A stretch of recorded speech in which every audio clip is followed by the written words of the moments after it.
Welcome to another episode of Fuck you. Why? I couldn't help it. Please keep that.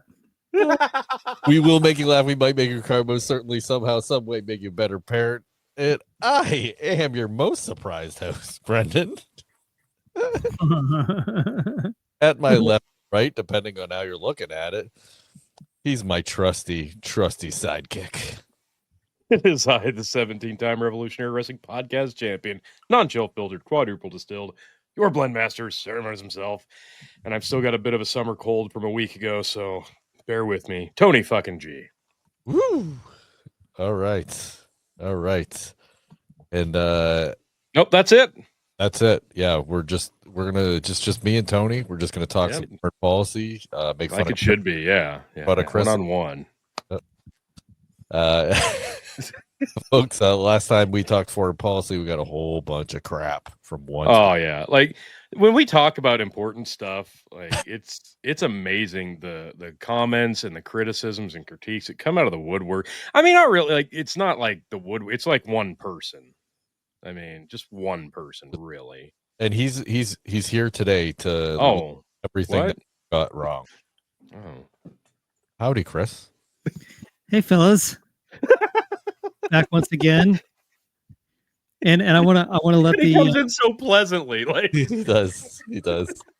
I want to let the audience know that if I'm here, then you're 100% guaranteed that we're not going to have a political conversation. Oh, and my wife just turned the episode off. There we go. Yes, yeah. Yeah, like I always want to come here and talk politics, but we always have some episode with me on it where we talk about nonsense for an hour and a half, and then the very next week, you guys could do a deep dive into politics. I feel like that says more about you than it does us, Chris. I don't set the agenda. It's your show. Whose show is it, Tony? All right. It's on Brendan. It's on Brendan. The host of the new show, Ask It Anything, with Jebediah. Please it's check Jeremy. that. I'm sorry. It's what? Jason. Oh, yeah, you know that guy. Starts with a J. Yeah, that's right. His name is Jay. I mean, it could be. Okay. It could be. Got it. Don't know. He doesn't even know. He doesn't know. I don't know anymore. It's Jacob with a Y. He used to know until we confused his name so badly so many times that now he's confused. I know he doesn't know, and it's fine. I'm okay with that. Josiah will always be my favorite on Ask It. Big fan of Jethro. Yeah. Jesus is a very nice guy. He does a great job. Please check out that podcast. Chris, welcome back. Thank you. And of course, you guys have done an amazing job of promoting one of my most notable interviews. That I think I don't think it's hit the 100 mark, so it's still got very, very That's low. A travesty. Like that pisses me off a little bit because I mean it should be in the thousands. I agree, and thank you for saying that. But the reason I even bring it up is because it's at 91.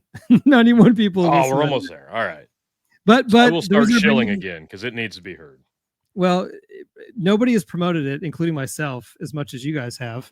And and I sincerely, for all the joking we do when I'm here, I mean, you guys, what a huge favor you've done by promoting it as many times as you have. So thank you for that. Well, it deserves to be. Absolutely. Yeah, thanks. Yeah. It's funny, my mother-in-law listened to it and she's like, oh, and she was talking to my wife about it, and she said something about Chris. I can't remember what it was, but she's like, oh no, that's Brendan's friend. Like he comes on the show occasionally. like yeah, knows the guy that's interviewing. So I like secondhand listened to something that involved Brendan. Oh man. Damn it. God, I can't get away from Yeah. Can I say something else before we get rolling, before I forget? Sure. I wish you would. I think I brought this up before. And again, this is going to sound like a complaint. I don't mean it that way, because every time you guys invite me on, I'm very grateful. I always have a good time and always look forward to getting to come back. But you guys give me like 3 seconds advance notice. Yes. That's not true. I'll give you 45 minutes. Yeah, that was. I didn't mean it literally. I'm just saying, like you throw up that toe-shaped beacon, really kind of at the last minute, and so I was. We get your honest, raw, real. I mean, down to earth, truly in the moment responses that way. If we give you like a notice, you're gonna have time to prepare, and we aren't about that. There's no like preparing for this. It just happens. The magic comes from within. Well, no, I appreciate that because I like to roll that way too. But normally, oftentimes, my kids are home. Other times, I'm in the middle of making dinner. Tonight, it was one of the two. By pure coincidence, my children are not here. But I had just put chicken in the oven. I was cooking dinner from scratch. So it's not like I was throwing together a bologna sandwich. I was not doing that. I was making a very involved dinner. Understandable. So I was like, damn it. I want to come on the show. I don't know if I can get this dinner done and consumed in time. But thankfully, Tony, intentionally or unintentionally, you were running late yourself. And here we are. Yes. So thank you. No, of course. And I'm just grateful that, there aren't like so many little bitches that can't handle coriander. I mean, it just seems so lame to ripping on somebody for not being able to digest coriander is one of the strangest burns I've ever heard. That's my favorite of all time. Drinks a lot of coriander is in a lot of beers. You wouldn't know that if you don't drink a lot of beers. I drink a lot of beers. That I drank quite a few, like pretty heavy in coriander, and it made me feel so gross. I can't. That might be the most New England thing I've ever heard you say. I drink a lot of beer with coriander in it, and right. Okay, I'm such a dummy in the kitchen. I didn't even know what coriander was until I don't know 2 months ago. You're not even listening to the whole statement. It's I drink a lot of different beers, some of which have coriander in them. I drank one specific beer that had a lot of coriander in it, and it just ruined me. Like it made me feel nauseous. I just can't do it anymore. Well, and how did you determine that it was the first it had coriander, and then it was the coriander that made you feel badly? Because these fucking hoity-toity newfound beers like list their fucking ingredients. Oh yeah. So the next time I had something that also had coriander and made me feel like shit, I was like, oh, okay, well, I guess I'm not fucking doing that anymore. So I just listen again. I'm a simpleton. So I've always just guessed if I ever looked at the ingredient list on beer, it would just say beer. It would have one word, just beer. And that's what it means. That's what it is. I never think about what's in a beer. And so that's kind of nuts for me. I usually don't either, unless we're talking like Bud Light, and because back in the day it used to be made with barley instead of rice heavy mash bill, and it gives you such a headache and it tastes like shit now. And this was way before it went woke. Blue Moon, coriander in it. A lot of white ales have coriander in it. Yeah. I don't expect you. That makes sense. Actually, I've never thought about that. Blue Moon, yeah. So it doesn't make sense to me because I don't even know what coriander is. Even though I use it when I cook. I just use it because my recipe says to. It's like put a half a teaspoon of coriander in this. I'm like, all right. And you had it. Yeah. So I put it in there. Not even in my spice rack. Fuck that. Yeah. Look, are we done making fun of me about coriander now? No, yeah. Okay. For now. I don't know, but this is a super cool conversation, isn't it? Like I've never felt more cool talking about what spices I use when I cook. That's the kind of hard hitting, down to earth, like mega badass conversation you get here at Dad's Worldwide. I mean, everybody knows that by now, though. Buckle up, listeners. Yeah. I feel like we should just end the episode now. I know, like right there. I mean, another home run. What else can we possibly add to this? I don't know. Honestly, could not get better. Agreed. We've got we've peaked. We retired Shador Sanders' jersey for having one preseason game where it was the greatest preseason debut of all time. Scored a touchdown. I don't know if he actually. Yeah, they won the I game. didn't watch. I didn't watch. No one really. No, of course not. I will add one more thing before we get rolling because I'm sure we're about to get rolling if we haven't already.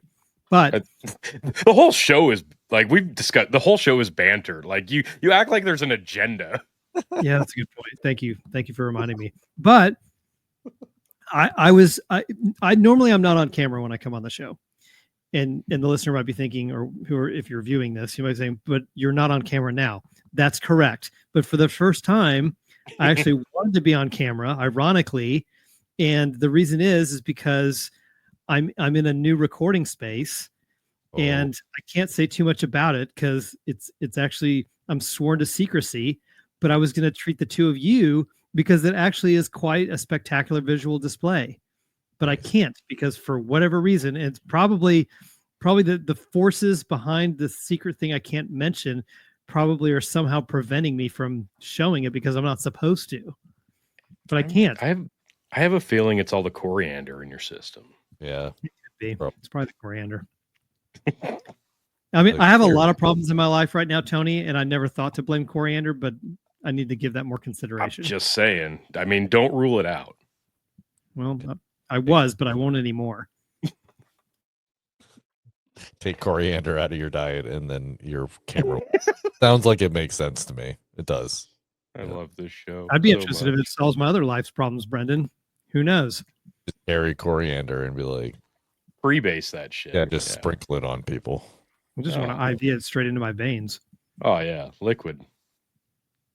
Mhm. This is the greatest show ever. I Wanna roll it up I love it. It's my favorite. I like how you guys like latch onto things that I don't enjoy. Like, Can we please name this episode 3 Cheers for Coriander? like rail me on. It's like, Brendan doesn't like bologna or coriander. I'm gonna make a bologna and coriander. oh, you don't like cooked carrots either? You're such a fat. I just want to name this episode 3 Cheers for Coriander. Yeah. Can we please? Oh man. Good thing you're not naming shows, I guess. Yeah. Yeah. No, it's a shame. Like I'm how not- Brendan goes out of his way to do the opposite of what you suggest the name of the show should be. Every time. Coriander Anytime you make a suggestion, this is what the episode should be called. blows Yeah, goat no. by roof. Oh my Hey, God. Brendan, you're not doing yourself any favor by alienating the coriander lovers that are listening to your show. Yeah. I'm pretty sure we'll be fine. I- Are they we'll all? find out. Are the 50 downloads from Hong Kong? You talk to those people. Oh, dude, listening- the coriander community in Hong Kong is huge. You don't even know. Huge. Huge, tremendous. Well, before we go that route, I wanted to make mention my oldest, who's going to be 10 in September, just a month away, started his first season of tackle football, and we are 2 weeks into practice. First week no pads, this week all pads. So it's pretty big deal in my household right now. Wow. That is a big deal. It No, is, and he's liking it, but he's also like he's one of those kids that like worries about getting hurt, but also really worries about hurting other people, like because he does not want to hurt other people. And I understand why now. We got our roster chart, But you haven't and played football. no, there's no. He's played several seasons of flag football. He hasn't done tackle football yet. Oh. So this is new. But they sent us the roster, and they're like, hey, make sure the spelling of the names is right and the number and blah blah blah. So I'm looking at it. There are 12 fourth graders. It looks like 7 or 8 fifth graders and 13 sixth graders. So they split it up. There's varsity, and then there's like a rolling clock JV game after that. And then they're going to add a couple like fourth, fifth grader games on top to get the younger kids who don't get to play experience. But as many fourth graders as there are, like, I'm like, they're going to have to play some of these kids Yeah. at varsity. And I'm looking at the sizes. They have the weights listed of all the kids. So Stryker weighs in at 100 pounds without all the gear. He was like 110 with the gear. He's like the third biggest in fourth grade. Only 115 and 130 are ahead of him in fourth grade. There is a 115 and 100-pound kid in fifth grade. The rest are all like 85 and under. And I'm looking at the sixth graders, and he's like the same size. When I went to practice the other day, I'm like, holy crap, he's like the same size. And you could tell the jersey colors are different for each grade. Like, a lot of these sixth graders aren't really much bigger than him. And it blows my mind because I'm not a tall person. So I don't know where this is coming from, but he's pretty tall for his age, and he's like thick. So I'm like, okay, now I understand why he's like worried about the tackle concept, because he was tackling his buddy who is 72 pounds, according to this, God. who's going to be doing a lot of running back position. And he's like, yeah, no, I had to guard him, and I was on him, and I tackled him like 3 times. I'm like, yeah, you might actually hurt him. Holy crap. Yeah, he's got 30 pounds on him. That's no joke. 40 Yeah, pounds. he's thick. So we're excited. It's going to be a lot of fun. Like this whole 4th grade class, this is what they do at recess. So this is going to be a lot of fun. We're all pretty excited. I'm actually more excited about this than I am most of college and pretty much all NFL right now. So yeah, pretty stoked for youth football. Woohoo! Well, I'll tell you what. Battle Hawks flag football 35 plus. This guy. Battlehawks. That Yeah. is so badass. I don't even know where that comes from, but that's the name of the league, I guess, or something. But one of my son's flag football coaches was like, hey, there's a league. Does anyone want to play? I'm like, yeah, I want to play. Heck yeah, I love playing football. Fuck yes. Yeah, and then he sent me the link, and then I went on there, and they want like $175 for like 6 weeks, maybe, or like in 7 weeks. I'm Yeah. like, I don't know, dude. Like that's a little rich for my blood. So It's worth it though. You should do it. It's the standard. I know. I get it. So Yeah. that's the funny thing though, is I was like, yeah, dude. I'm like, I just at the moment, I'm gonna say no. I was like, I just can't. So, he's been having practices for the little kids, and then afterwards, I said, I'll run drills with you and like stuff like that if it'll help you, and Yeah. thing. So that's what I've been doing. After the kids practice, he's been holding kids practices every week, 2 to 3 times a week. And after that, we usually, throw some balls, run some routes, that type of thing. And so we joked about having a bake sale and a car wash. Yes. So Like much car a wash. dad bod car wash. Yes. Like in what is it, dodgeball? Yes. Oh my god, yes. Like, get in there real deep. Guy's got a finger in his fucking belly button. Oh my god, And yes. he's So good.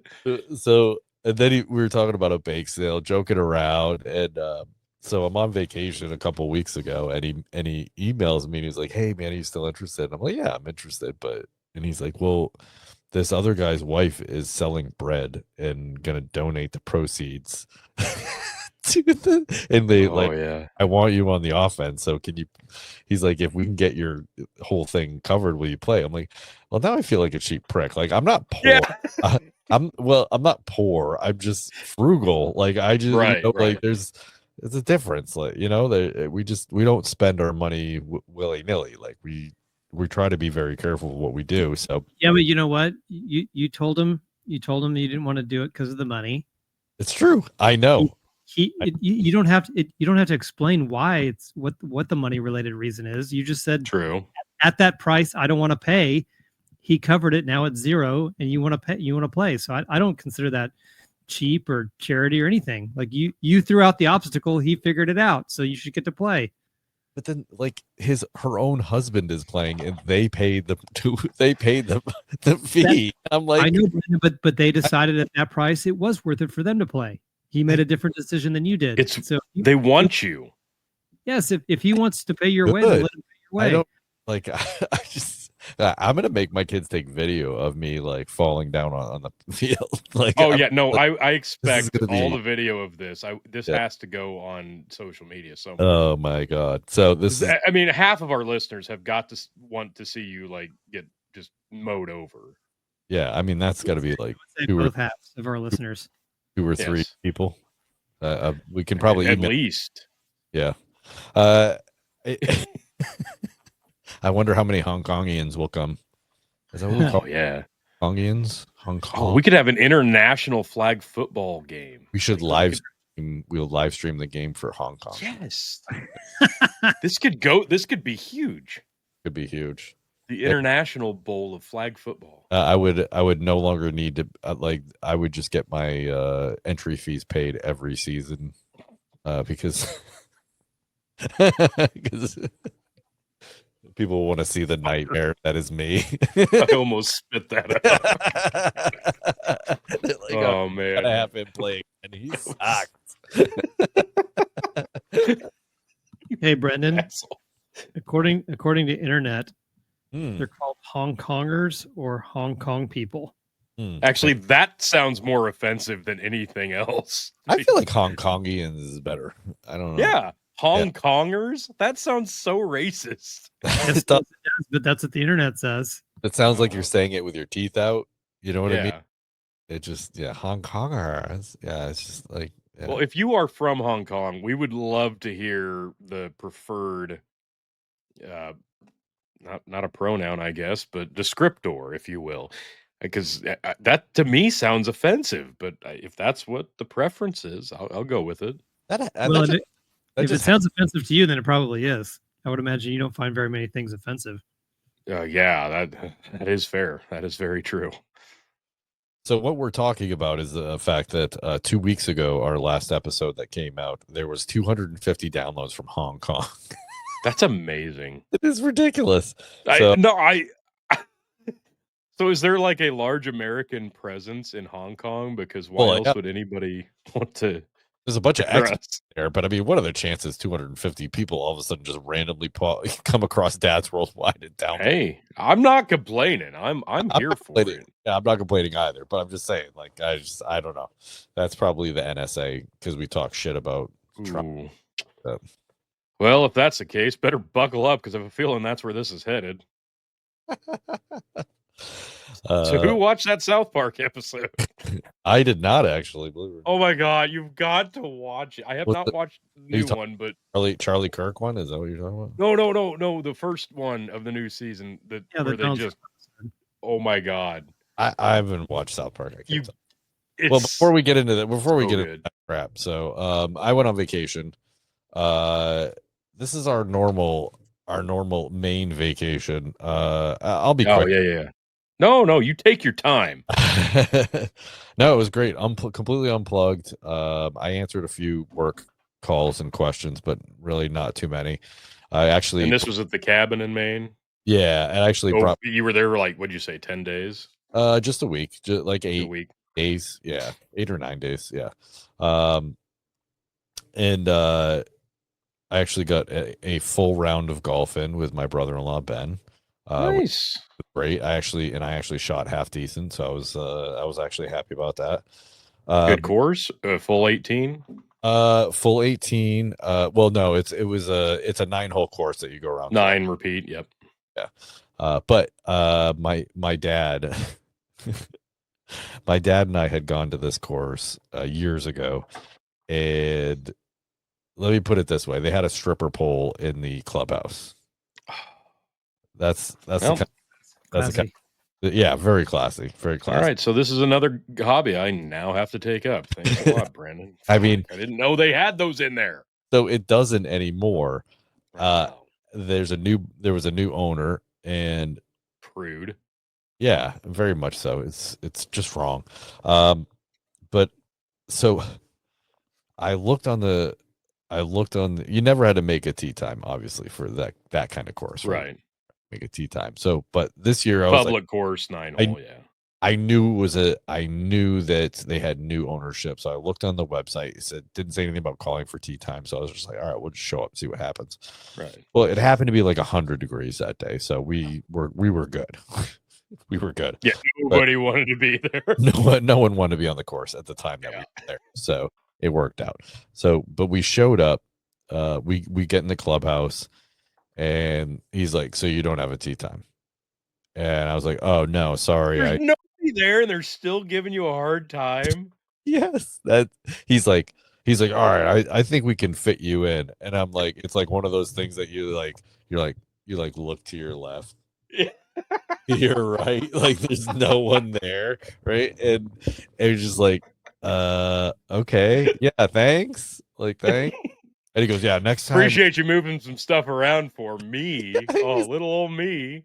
But he's like, yeah, it's probably the heat, but we'll fit you in. We'll fit you in. And I'm like, okay, thanks, man. Cool. So you try to be appreciative, but also, he's jerking you off. Like he's jerking you. Yeah. It's just, that was like wrong. Then we get outside and we're just like looking at the parking lot and there's like 3 cars in the parking lot. It's Two of them are his. it's ridiculous. It's absolutely ridiculous. Yeah. And so we finished 9 holes and we're in there eating lunch and the young lady that's running the bar and well, she's running everything. She was alone and it was Tuesday, right? Like, so it shouldn't be that busy, but it's summer in Maine. It's always busy. Like, so once it got later in the day, people started showing up. So, and she was saying, yeah, they want tea times and stuff like that. It's unfortunate, blah, blah. And I'm like, well, I said, to be honest, I looked at your website. It's not on your website. Like, you should at least say, please call for tea times. And she's like, well, they don't want that new technology. Like, she thought I was telling her to like book the tea time. You could, so there's some also courses you can book online. And I'm like, no, I'm like, no, just have something that says please call for tea times. Like, there's nothing on your website that says a sentence worth of text. Yes. Yeah. She's like, oh yeah, okay, that's a good idea. I'm like, yeah, it is. Yeah, I know. Can't believe I'm the first asshole that showed up and had to be like, oh, I'm my bad. Oh god. Wow. So, but my dad loved that course. He just thought it was so funny that we would golf and they didn't care. Like, a lot of courses, if it rains too much, they'll shut it down because they don't want you like course with these people didn't give a fuck. The first like, they didn't care. Like, you could just run just rampant on that course. And we we're hackers, so like it was just always a lot of fun. It's still a fun course. And so it was nice to get back there. And then we did mini golf, and of course, I won. Well, yeah, you were practiced up. Well, yeah. I mean, it's hardly fair at that point. Well, this mini golf course I've been playing since I was, I don't know, 3. So you did not just. I've got a few years on my kids on that course, so I've been playing that for a long time. Me and this mini golf course go way back. Like, they didn't stand a chance. Way back. Oh, yeah. That might be the greatest flex I've ever heard. Hold on. Let me use. Yeah. Steamboat Landing, Naples, Maine, baby. My brother and I are the king. My brother can kick my ass on that course, man. Although I did beat him last year. I saw his scorecard. You can't hide it, Chris. I saw it. Oh, shots fired. Oh yeah. I don't know what he did this year. He might beat me this year. I only went 2 under on the course this year. He so probably had too much coriander the night before. Chris is here to laugh at you, apparently. Yeah. Your joke, I mean. Yeah, well, it's fine. He's muted. What a jerk. Yeah. What are you doing? As a municipal pump setter who has like done multiple golf course wells, stop putting them in the worst fucking places, people. Like, or at least put a means of egress. Holy shit. Oh my god. Box. You just so fucking annoying. You just bring shitty balls and your golf clubs, and while you wait, just like tee off. Right. Yeah. I took a college kid with me here like 3 or 4 weeks ago. We pulled one at a golf course, and he's like, if another cart pulls up and we're not doing anything, I'm totally going to go ask these dudes if I can knock one out off the E-Bucks. Like, I'll give a shit. Go ahead. We're not doing anything. Yeah, just sitting here. Whatever. Oh, my God. No, like, we're in Lincoln, Nebraska. I had to pull off of a main, like, 2 or 3 lane road. There's a turn lane that you have to, like, use all of it to turn my pump truck and go right up the curb, up a hill, in between trees and rocks that they put there for decoration. Go past a little pond, under trees, knocking limbs over, drive down the golf cart path with this giant truck. Find the fucking well that's hidden behind a rock next to a tee box. Don't go up on the tee, but there's a culvert here too? Awesome. I mean, we just fucked this thing up so bad. It's great. Well, put your ear That's how they all are. where else, dumbass. But I mean, that's a lot of these places. Like the golf course has evolved so much over the years versus when it was like first put in. Like the wells are always so fucking old because of the irrigation necessity. They build around that and they never think, oh yeah, well it might go to shit or need worked on. well, How do you do that? well, you could just pull it by hand. Fuck. Oh yeah. Yeah, Yeah, that good luck. works real well. Good luck. Yeah. So I don't know what happened, but my second born Max decided that he was going to catch some fish. He ended up catching 40 fish. Holy shit! What are we catching? Or 4 days, just right off the dock. He was just like he was casting, and he 40? was 40, legitimately 40. Wow. Jeez. This like a private, like a lake pond private deal or what? A lake. Yeah, it's a lake. It's Long Lake in Harrison, Naples, Maine. And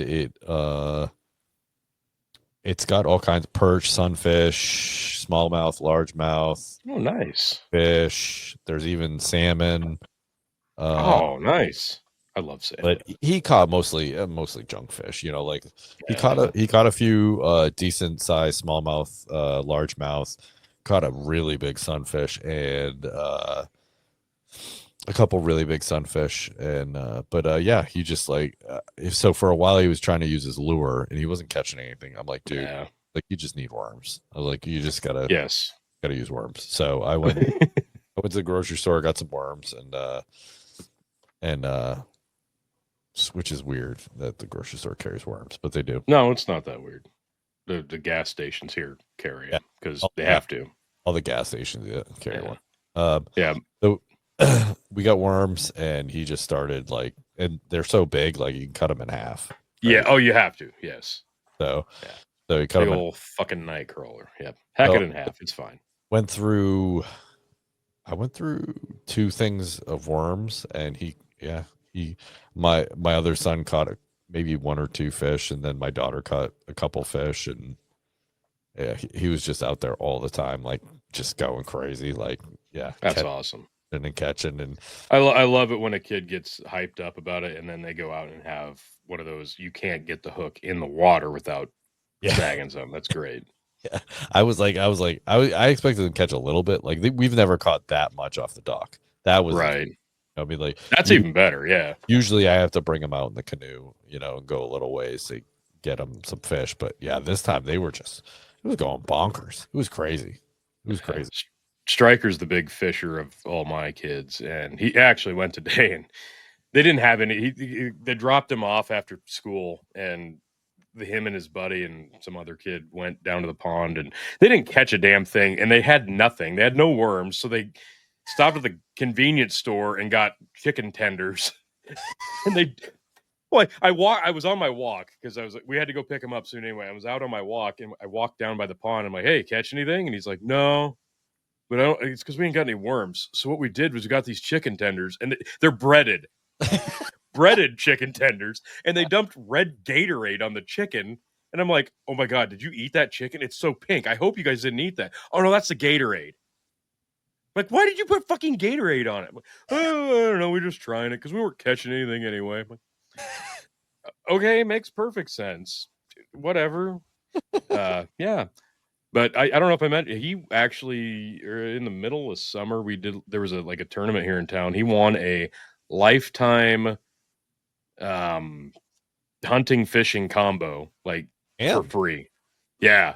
That's awesome. We're like, do you want fishing or do you want hunting fishing? Because if you get into hunting, it's paid for, and because that's like an $850 deal for lifetime. He's like, well, yeah, I guess. Like, sweet. Never have to buy that again. Talk about being thrifty. Go shoot some deer. Right. Yeah. Now he's gonna have to go get me some deer jerky, son. You're the man of the house now. I'll deal with all the whiskey and bourbon. You deal with all the Dad, I'm open. It doesn't matter. So have we made Chris furious at this point? Like, are we going to talk about the serious shit yet? No, I was just sitting here thinking that it's really interesting that the three of us are friends, which we are. I'm fond of both of you, and I couldn't be more different than both of you. Like I could not be more different. Like I would love to jump in on a conversation about fishing. I don't enjoy fishing. I like it outside. Like I like doing things outside. I don't like doing that. I've never enjoyed fishing ever. I'm not a hunter. We'll see. Yeah. It's funny. Like I like fishing fine occasionally, like, but I don't go out of my way to do it. Oh yeah, my son's way more obsessed with it than I am. Yeah, I'm not a big hunter either. Surprisingly, dude, I don't own any guns. I don't have any opinions about guns, but I don't own any.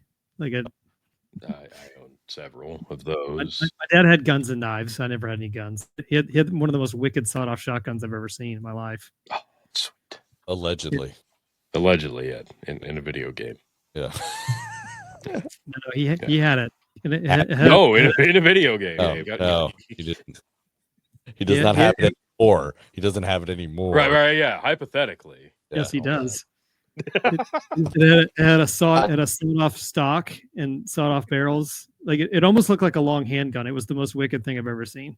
Ruby Ridge. Yeah, I was just thinking like Randy Weaver up in this bitch.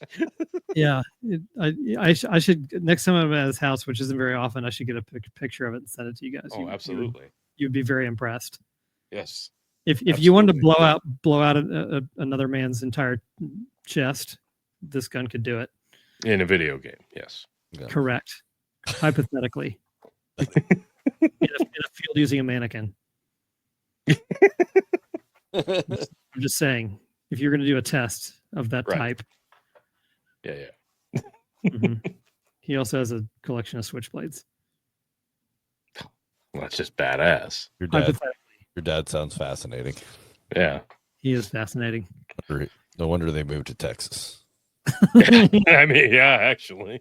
Well, I'll just tell you this. My dad was born in New London, Connecticut, because his father was in the Coast Guard. They moved to Chicago and eventually to Milwaukee. And he moved down here when he was in his mid-30s with us, brought our whole family down here. And you've never seen a man move to another place in the country and embrace that part of the country as much as he did.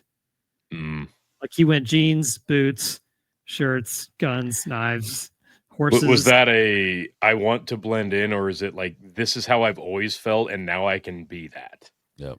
My dad doesn't care whether he blends in or not. He doesn't care if you like him or not. I think he just liked it.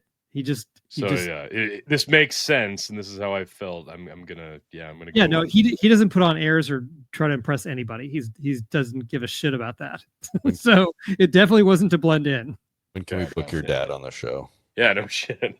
Yeah, I've done two long form interviews with him. Guess who spent 4 years in New London in the Coast Guard? Oh, is that right? This guy. Wow. Yeah, oh, that's cool. Yeah. So his father was at New London Coast Guard Station or New London Academy? I have no idea. I mean, that was obviously before I was born. And that's a question he can answer when Brendan interviews him. Maybe. I mean, my dad was born there, but I don't think he lived there for very long. Yeah. But yeah, my dad's his own guy for sure. I'm sure it was much nicer when he lived there. Yeah. Well, I mean, that was in the mid 1940s, so probably so. Because I hated it. All right. So to finish up our vacation, of course, we had a lobster clam bake, is what they call it, but it was a lobster feed. We lobster steamers, no clam chowder this year. We had some corn, and all around, corn. Probably from Nebraska. Go corn. Corn fed. Oh. Sorry, it was Maine corn. We bought it from a farm. Sorry. To pop the bubble there. What are we even doing here? I don't know. But yeah, that was vacation, and oh man, we went camping the weekend after. So we got back, and then Friday. Oh my god, we went camping with a bunch of our homeschool friends. Oh, okay. Which it was a good time. It was it's camping. So that's a lot on top of wow. back to back. Trying to catch up on work because I just. Oh yeah, not even a possibility. Yeah. Yeah. Yeah. Oh, that's rough. Yeah. Poor bastard you. No, it was good. It was good. It was fun. Fun to get away, not think about work. True. All right, we ready to get into some stuff? Yeah, no, we're gonna call it there. All right, good episode, guys. Enjoyed Thanks it, for fellas. coming, Chris. Enjoyed it. I mean, I've been waiting for months to talk about Coriander, and we finally got to it. So, thank you. That's all Thank you you. want to talk about. I mean, how many times have you had me on the show? I'm like, damn it, we didn't get to Coriander again. I'm gonna fucking Finally end. got it in. I'm gonna fucking end this the next time someone says fucking Coriander, you cocksucker. So I'm fucking sick of this already. All right, here we go. I love it. I'm not fucking. All right, here we go. No, that wasn't the one here. This article. Look at all those tools. Yeah, this article, I don't even want to read the article. I just thought this was such bullshit. So for people that don't know, Colbert got fired. But this article was written in the Rap magazine, and the article title is "Late Night Comedy Discovers the Dangers of Resistance Under Trump 2.0." I just thought this was the most ridiculous thing. I think the only thing that you need to say in response, and we can have a longer conversation, is it's really the dangers of running a $40 million deficit on your show. Oh, for sure. Oh, for sure. Absolutely. Yeah. I mean, another guy I was speaking to about this type of thing, he said that Trump got him fired. And I was like, really? Did he really get him fired? I was like, I legitimately at the time, I'm like, did it happen? Like, did he actually get him fired? Which is not out of the realm of possibility. However, no, it's not. However, I don't think that Trump really cares about Colbert. He's been around for how long? You know what I mean? He was very much a thing in his first presidency. Like, this isn't new. He's not a new entity. Yeah, that is nothing new.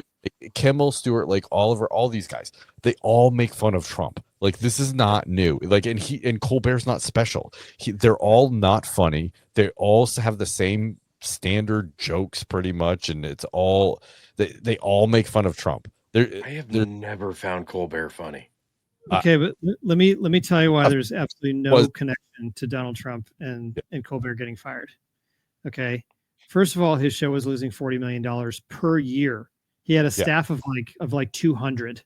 Oh, that's crazy. Okay, and so they want to say, you know, Colbert ripped. Yes. They want to say that Colbert ripped on Trump every night. Well, like you said, Brendan, so does Kimmel. Now Jimmy Fallon doesn't really. He's about as non-political as you can see on late night these days. I was going to say, out of all the guys listed on there, Fallon was probably the most. Seth Meyers goes hard. Fallon doesn't, but those other guys go hard at Trump. Okay, but here's and what everybody wants to point to as the smoking gun as to the connection to Trump is that, you know, that company was trying. I don't remember the name of the company, but was trying to buy CBS or do the CBS merger, and in order to get it approved by the federal government, they played nice with Trump, and they got rid of Stephen Colbert. Well, let me just tell you something. That's Stephen Colbert thinking way, way too highly of Stephen Colbert. Because first of all, if he was out for vengeance to get a bunch of media members fired, how about the people at ABC who basically went after him during the debate and gave multiple one-sided debates? How about 60 Minutes, you know, with the scandals over there? With the Kamala Harris, you know, interview and whatnot. Okay, he did fucking View. He did sue them, but he didn't get anybody at 60 Minutes fired. How about the View? How about any other news personality on CBS? Okay, you name a single CBS news person under the CBS banner. They've all gone hard and one-sided against Trump. He didn't ask for any of them to get fired because of the merger. Right. Oh, that's just Stephen Colbert thinking way too much about Stephen Colbert. The fact of the matter is that his ratings weren't that great, and his freaking show is losing $40 million per year for 7 years straight. That's $300 million in losses. Okay? Yeah, and it's not even a full year of the second Trump presidency. So right, and way further back. And so they fired him, but he's still going to be on the show, until May, which is ridiculous. And then the other thing is that, so on top of ripping on Trump every night, now he's ripping on CBS and his bosses. Why keep that guy around till May? Like, just kick him out on his ass. Like, he's not doing anything. The only time I watched even a clip of Colbert was when Jon Stewart popped on and started going off and actually giving honest opinions about COVID and where its origins came from. Correct. And he got so nervous and so like uptight about it that he's like, John, fuck you. Jon Stewart gave you your career. Fuck you. Let the man cook. That's right.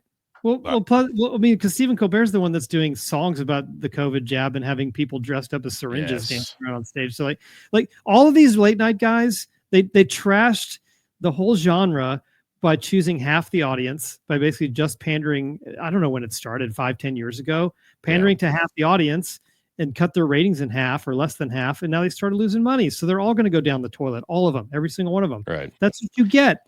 That's what you get. Can you pop that article back up, Brendan? Actually, is that still on those guys totally gave up on comedy and doing anything funny? So it wasn't comedy. It was, and that was always my problem with what's his ass on the Daily Show after Stewart stepped down. I can't even think of his name because he's so unimportant. But Trevor Noah. Trevor Noah's never been funny enough for a day. He never realized that the Daily Show was satire. Right. Well, he wanted to be John Oliver when he took that. Yeah, job. Exactly. And he's not John Oliver. John Oliver is actually very clever and very smart and funny, even though I don't like his politics. Rap.com. Okay, and late night comedy discovers the danger of resistance under Trump 2.0. The Rap magazine, Colbert. Okay, as you just said, he lost millions of dollars dating back before Trump got back into office. Stewart, who's had to come back to the Daily Show part-time to revive that pile of shit because Trevor Noah sucked so hard. Kimmel, who has been one of the worst consistent late night hosts of all time with his fucking brand of comedy. It's not even comedy. I'll get back to him. John Oliver, who's just a fucking insufferable douche and could not care less about Myers. I'm sorry, but no, none of those people listed there. This is not Donald Trump retaliating. But if he's going to retaliate against any of those people, I would say out of all of them, Jimmy Kimmel, who has just been insufferable as that pardon my language, ladies who might possibly potentially be listening. He is an insufferable twat cunt. And I mean that wholeheartedly. Fuck Jimmy Kimmel. That motherfucker used to be on the Man Show. Used to be one of the most lewd pieces of shit comics because that's what got him fame. And then as soon as he got the chance to sell out, he did it whole fucking hog. And now, gentlemen, girls jumping on trampolines. Exactly. That was the end of their show. Fuck, give me a break. Fuck that guy. Did you like him doing Oprah in blackface? Yeah, exactly. Oh, Karl Malone says that. Karl Malone. Fuck you, Jimmy Kimmel, you fucking hypocrite piece of shit. Nobody. He is just as fucking insufferable as all the women on The View. And that is exactly right, Chris. I think if there was ever going to be somebody that Donald Trump actually went after in the media, he would start with the top of the fucking list, Joy Behar, Whoopi Goldberg on The fucking View. Well, but give me a break. Stephen Colbert. Think about all the people that he's already sued that have said shit about him, and he's won. Like he didn't ask for their job. He's just like, you're just going to pay me damages. Yeah. So so the people that actually, the one was it Stephanopoulos that called him a rapist several times, and he was like 15 times in one interview. He's like, you're going to owe me money. And that's some serious libel and slander. And they just straight up work. Yeah, they just straight up paid him because they're like, we're not right. So the fact that they're like Colbert, like he knows he won't win because Colbert, Stewart, Kimmel, Oliver, Myers, they're all considered quote unquote comedians, right? Like so, he's never going to win on that one because they're quote unquote making jokes. It's quote unquote satire. Yeah. So but this is the idea that they have all of a sudden chosen to fight back, and now they're worried for their jobs because somehow the president is going to fire them. This is just laughable. This is so laughable. Now, the best part about this, and that's why I alluded to it earlier, was So Paramount made this massive deal with South Park for like billions of dollars. Yep. To bring Right. South Park in. They took Right. South Park off of HBO Max, which has kind of been a rocky relationship, but you could watch all the seasons, all like 26 seasons of South Park on Max. It's back to HBO Max now. Well, they make this deal with Paramount, which they've done like some streaming exclusives with in the past. And okay, great. So Paramount makes this big deal. Then Colbert gets quote unquote fired somewhat. And then if anybody's familiar with the process of South Park and the episodes that they drop, it's one of the most historically impressive shows in terms of being topical because they will turn an episode around 6 in days. 6 days. Yep. And the amount of incredibly intelligent humor that they can just bust out satirically in 6 days is fucking incredible. And it and all the woke lefties who think now all of a sudden South Park's on their side, oh boy, are you in for a rude awakening as this season's going to unfold? Because no, they fucking aren't, you dumbasses. No, those It's guys just are Trump's. notable libertarians, aren't they? Yeah, they're very much they don't like politicians, and why would you? As we've talked about before. But so they make this deal with Paramount. Paramount owned whatever shell that Colbert was on. So the timing of this is so amazing. South Park debuts their season 27 first episode, and I hadn't watched it, and it was available to watch for about a week and a half, and I hadn't watched it yet. It was recorded. I hadn't watched it. And like in one of our group chats, like Chicken and Phil were like, "Oh yeah, it just sounds like they're rehashing old jokes and doing this. Oh, maybe they're jumping the shark." And I'm like, "Well, it sounds like they might be jumping the shark trying to get canceled. I don't know." Then I watched it. Trying to get canceled. Then I watched it and I went, "Oh my god, no. They're still as sharp as ever. This is incredible." And I voted for Donald Trump in the last election, and this was fucking hilarious. This was so fucking funny. The fact that they did the callback to the Saddam Hussein voice and the flapping head and he's having sex with Satan, it was so goddamn funny. I had not laughed that hard at South Park in a long time. And I always do, but like out loud. I had to keep pausing it. I'm like, I can't believe they did that. And they ended this thing with the worst AI generated fat white slob crawling through the desert and AI generated Donald Trump's tanned face. And then one of them took their pinky I in the did. camera Yeah. and wiggled it into the camera view to showcase Donald Trump's tiny wiener. So Donald Trump, tiny in penis, but big in heart. Donald Trump, blah, blah, blah. But the whole premise of the episode was, oh, he's going to sue you if you do something he doesn't like. So it was a two-headed serpent where if he actually did sue them, he's giving them exactly what he wants because it's, the Paramount deal. And if he doesn't, he's a pussy. And I'm like, this is beautiful. And this is why South Park is still one of the greatest things that has ever happened to entertainment as a whole. Forget about movies and music and TV. As a whole, I don't care where their bias lays. They're kind of liberal on most stuff, but these guys are fucking brilliant. And it was amazing. And I loved every bit of it. It was so good. And they're going to go heavy on the Republicans because guess what? The Republicans are in power right now, you fucking idiots. If you think now all of a sudden, oh yeah, no, South Park's super woke. No, they're going after the biggest targets because that's what they've always done. Whoever's in power, whoever has the fucking biggest popularity meter, that's why they're going after them. It's not because of some bias or some agenda. And that's been the beauty of it. And that's why it was so good.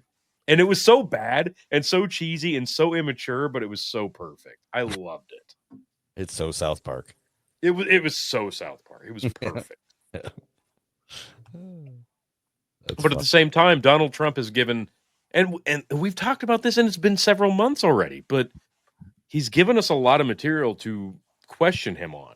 So this is fair game. Yeah, I think one of those things is just in this last week, he brought in the National Guard and a whole bunch of federal agents to take over DC police. So I saw a meme today where it's one of those woke left memes that wasn't funny and missed the point entirely. It was, hey, January 6th, you should call in the National Guard. No, I don't want to. Hey, there's homeless people in DC. Call in the National Guard. No, that's not how either of those things happen. But Okay.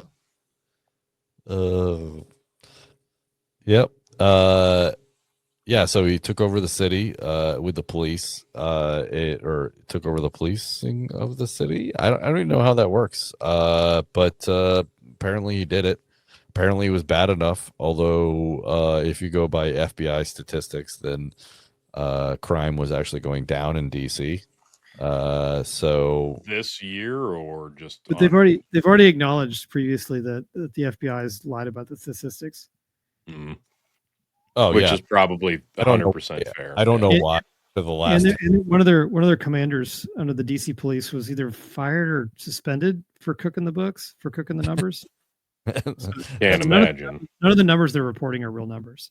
Yeah. Well, so there was a post on I don't know if it was X or Facebook or whatever, but the person was, or maybe it was even Instagram, but the person was like, "All right, DC, let's show how much we love our city and how great it is," and it like completely fired on the person because everyone was like, "Well, I got stalked by like 3 different people in 4 days." On my way to work, and then the next person was like, I had to run to my building because some homeless person was chasing me, and when I got there they stopped at the door and then shit on the doorstep. What the fuck? Okay. Holy shit. And there was just like one after another where people are like, "Oh, I got pickpocketed." Like I just like it was one after another of completely negative stuff. So I have 2 things on this topic. Yeah. Excuse me. So the first is I heard comments from Chuck Schumer about, in response to what Trump did.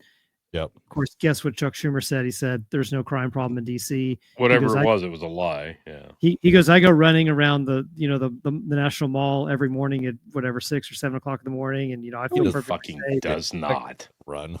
Okay. So first of all, no, he doesn't, because the guy's no, he does not. So second of all, 6 o'clock in the morning, even in a town with a lot of crime, is probably the safest time of the entire day, right? And then then thirdly, he's he's the minority leader of the Senate. I heard someone say that man in that position, whoever's in that position, has an estimated 20 to 25 Secret Service people on him at all times. So what is he doing? A relay race? So of course, Chuck Schumer, he can go anywhere he wants. He can go into Beirut. He's got 25 Secret Service people. Of course, he's safe, right? But then people tell stories like you just said, Brendan, and they're like, "Hey, they can say whatever they want about the statistics, but I'm seeing crime every day." Yeah. And there was even an ABC newswoman who said that she's been a victim of a violent crime twice. And then the second story on this topic is, did you see the DOJ member who lost his shit and was screaming at a a National Guardsman, whoever, some kind of cop that was brought in, screaming at him like 3 feet away from him, and then hurls as hard as he can a 5 foot or a foot long from Subway right at the cop, and then tries to run away from him. Have you seen this? No, that was great. This is from Jared. No, not at all.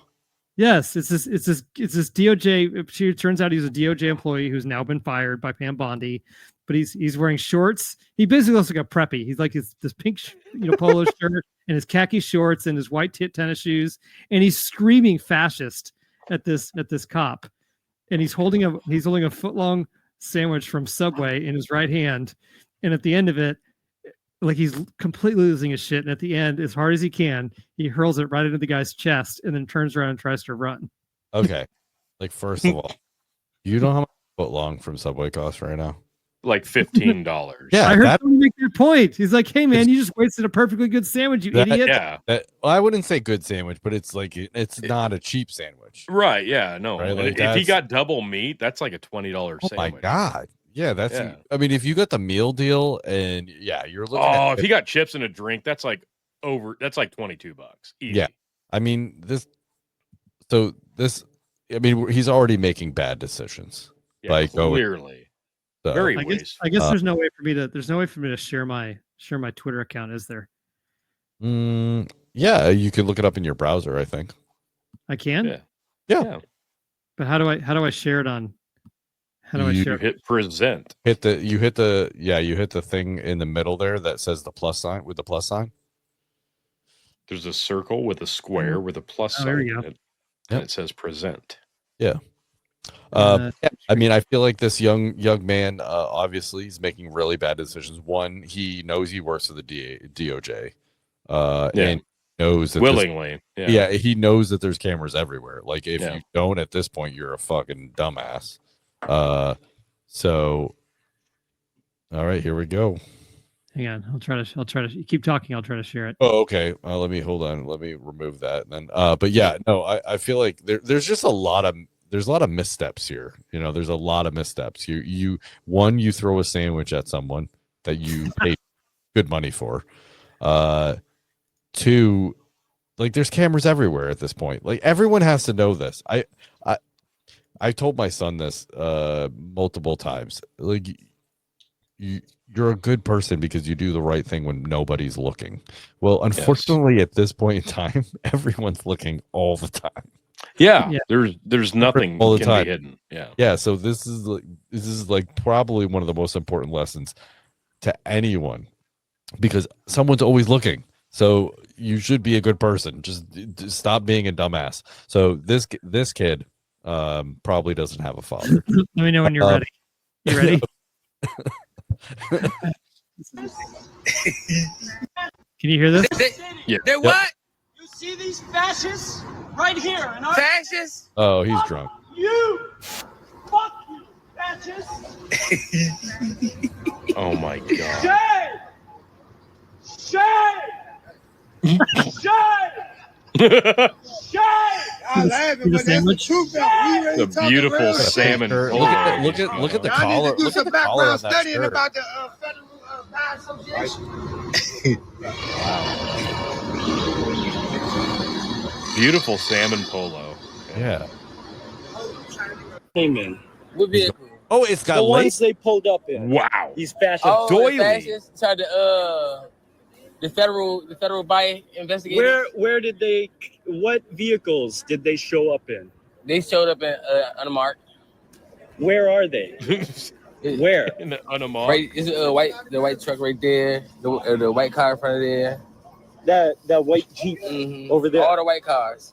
All those white cars. Yeah.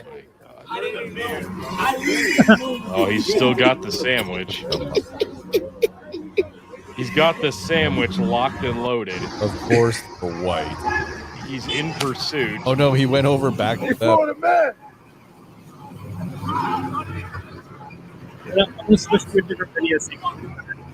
The sandwich is loaded. What? Hang on, the hell I'm gonna switch, is I'm up gonna with switch this? to a different. How do I get out of this? I'm gonna switch to a different video so you can see a better view. He is like, there's 4 or 5 armed police officers like Okay, here we go. ready, and he is just Oh, gung-ho. Hang Whoa, on, whoa! hang on. I'll start it over. Oh, this one doesn't have the. Oh, there we go. Get him! Get him! Yes, get him! My question was: why was this? Why did it? He's not running that fast. How did they not catch him much he's faster than not. that? well, there's once you're a federal police Bam! I have several questions. How did they not? One. How did they not catch him in like 10 feet? Why'd they have to run down the street after him? Yeah, one, why wouldn't you just like tase him immediately? 2, I'm assuming this guy's drunk, and that was his munchy food. Oh, so drunk. why would you not just eat that? 3, what kind of sandwich was it? He was either drunk or high. That looked like a lot of veggies in that sandwich. I'm gonna say it's probably like a vegetarian sandwich. Oh, if that dude was a vegan and he threw it, like maybe that was his come to meatism moment. And he's like, you know what, this is shit, and He got a lot of meat on his back after that. I guarantee that. It's funny. I'll switch idiot. I'm gonna switch to the end of this one video because I need to share again. I forgot That about is this. fantastic. I forgot about this one part that you need to see. They put too much lettuce and tomatoes on my sandwich, so I'm just gonna go throw it at this cop and call him Throw it a at this pig. fascist. I'm gonna throw it at this pig and see if I get any bacon. This funny at the very end. Hang on. At the very end of this one, he goes and watch the end of this video. Man, he's No, not but even... watch the end. This is the punchline of the whole thing for this particular version of the video. It did Watch take this. time to get it. He goes and There's mourns. a sandwich. He mourns the loss of the sandwich. Oh no, not the sandwich. Watch. Watch. He cooked them. I tell them catch me up in traffic if they ever ask, I won't speak on what happened. But the time when I speak in a fast, they don't play with me, don't sleep in the gas. So that was a In good memoriam. In the arms of an angel. punchline. So that's not good podcasting for if you're only listening and not watching. But No, it's still- it's beautiful. Well, yeah, go to Twitter and check out this Subway guy. Had that been a Jimmy John sub, like he might have knocked the cop out.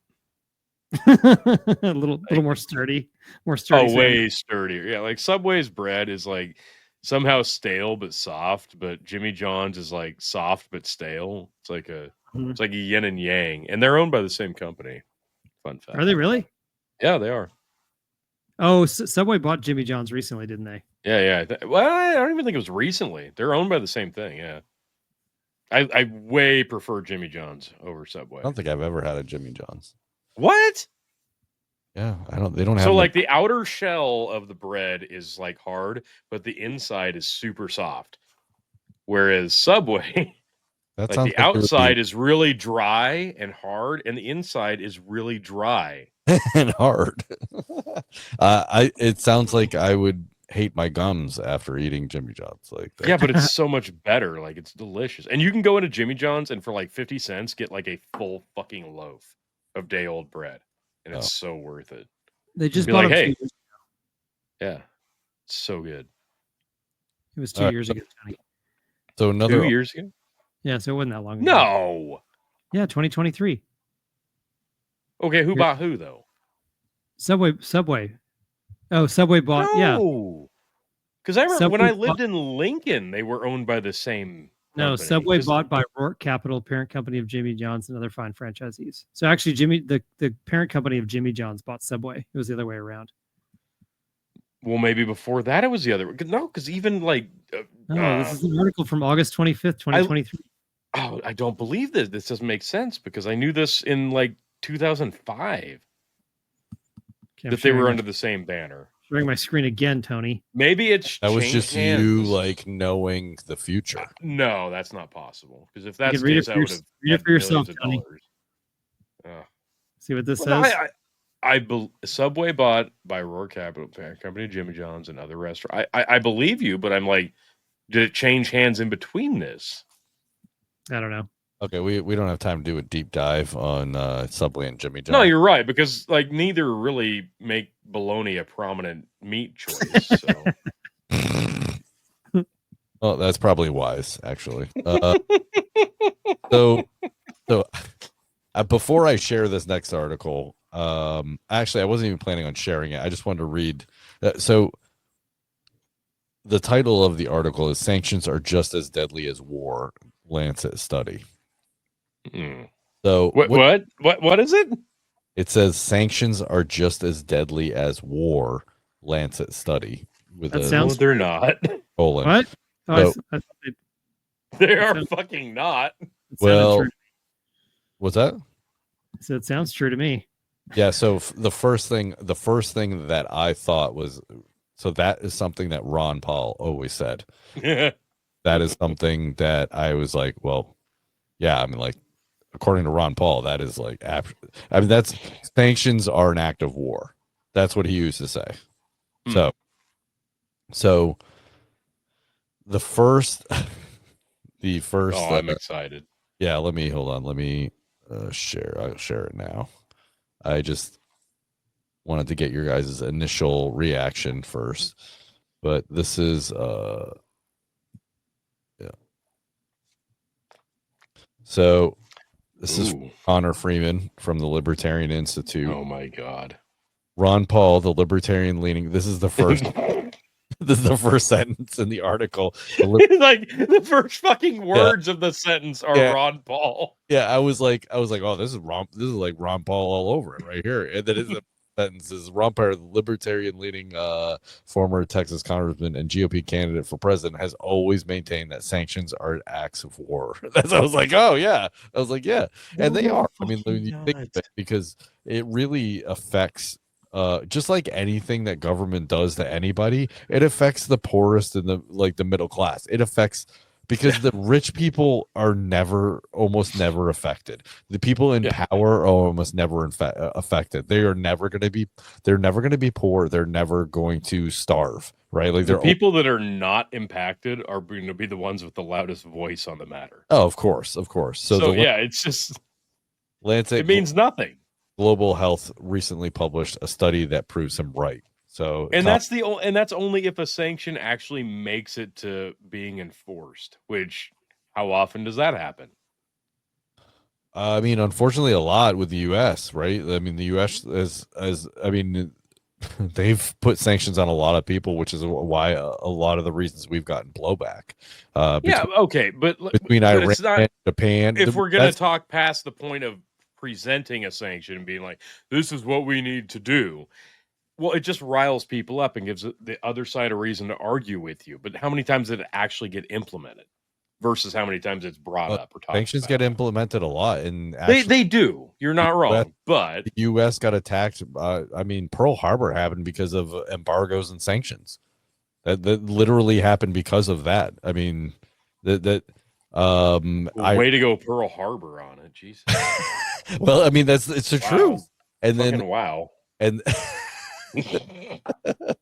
and then between Iran, Iraq, I mean, like all of these places that we put sanctions on. I mean, although Russia, it didn't work because they actually got richer when we put sanctions on them.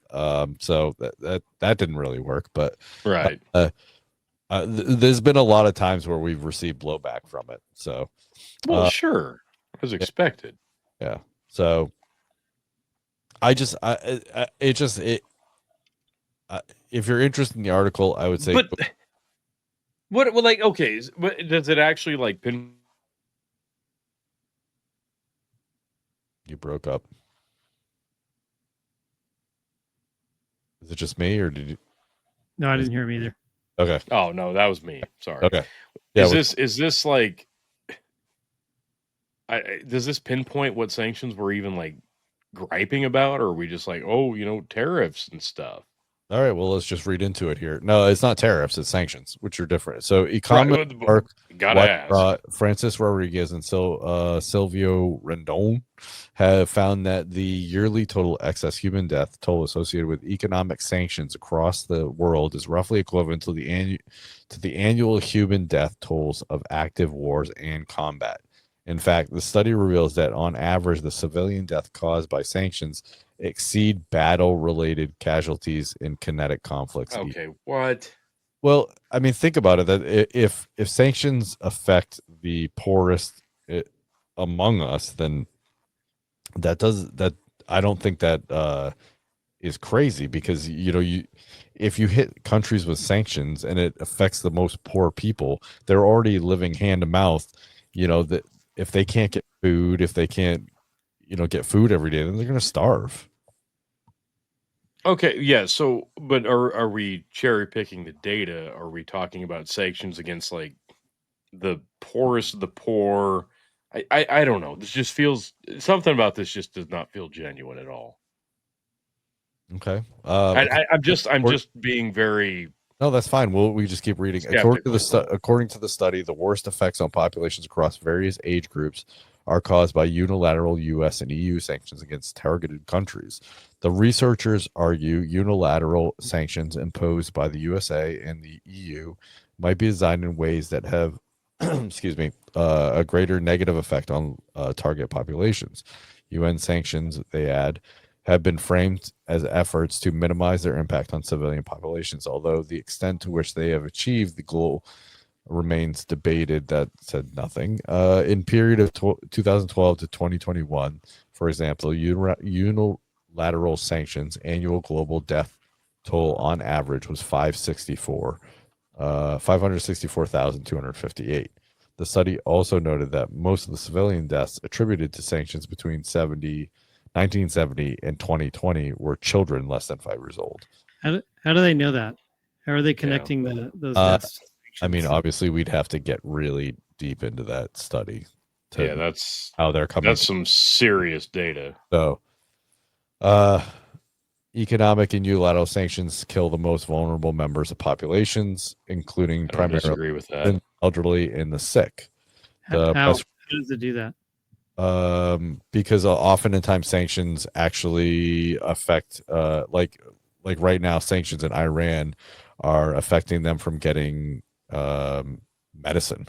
I would say my mind immediately went to healthcare. It had to be, which is crazy, but it is. So no, it makes I perfect don't know. sense. I guess in order for me to take this seriously, I'd have to look at a handful of very specific examples. I guess I don't know off the top of my head what kind of trade and import export we're talking about on a medicine scale versus what countries we're using as the raw data here. But yeah, if it's healthcare related and we're talking about poor countries with a high death toll because of sickness and plagues or whatever the fuck, yeah, this makes perfect sense. But if you're just using the blanket statement, sanctions are an act of war, no, not exactly. But I can see the sentiment.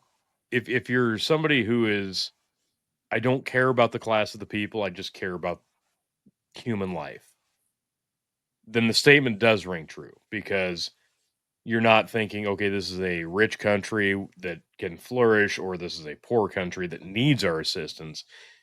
Sanctions, and we agree, are going to target the lowest percentage of the population. Then, yeah, you're putting a very big strain and a very big complication on a pretty big percentage of most populations. So, yeah, I can understand the sentiment. I have an immediate hesitation with agreeing with the statement. I mean, you could definitely persuade me to get on board 100%, but it just, is it for the right reasons, or are we just saying it to say it? I get the sentiment, though. Well, I mean, they're making that sentiment according to this study, so I guess you'd have to just either not trust the study and go into it and figure out whether or not they're telling the truth. Well, or I mean, we all lived through fucking COVID, and we know how easy it is to fudge data and say, hey, this person died because of this. Oh yeah, how easy is it to say, oh, this person died because of U.S. sanctions?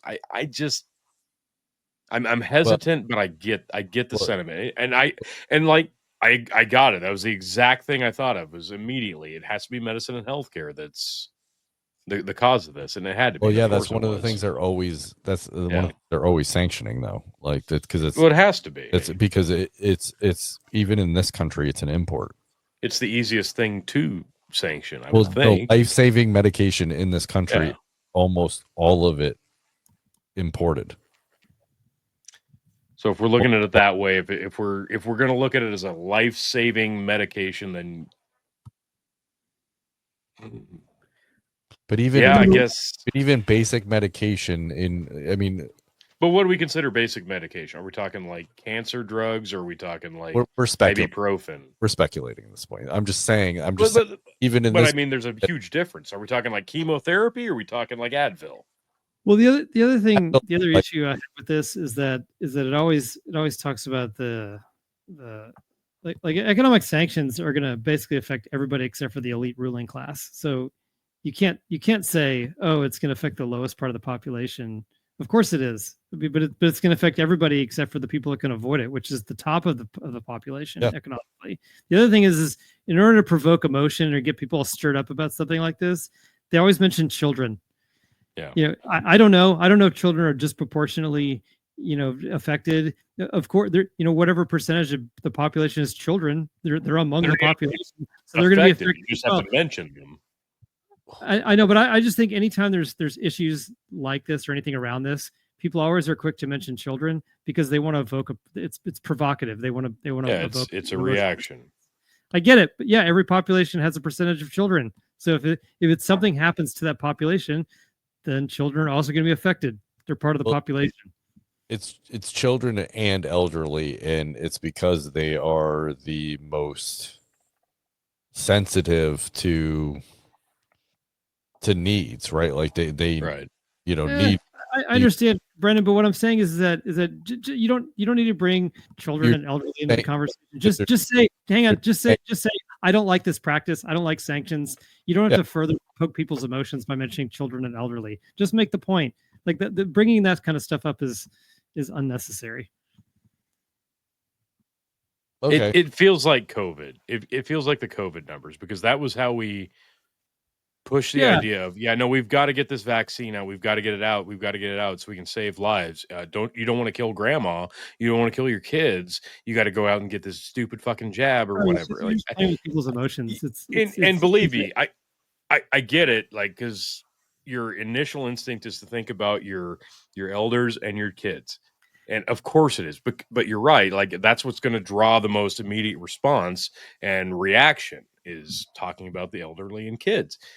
And maybe it was COVID that like hardened me on this. But when you start bringing that into the statistics, you're right. It's a reactionary thing. So let me add this to it.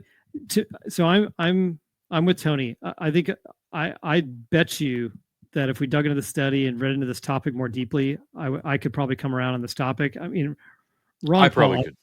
Ron Paul is obviously a man of great integrity and very wise, and not nearly enough people listen to Ron Paul. So I'm all about that as well. So I'm not doubting, the conclusion on the topic.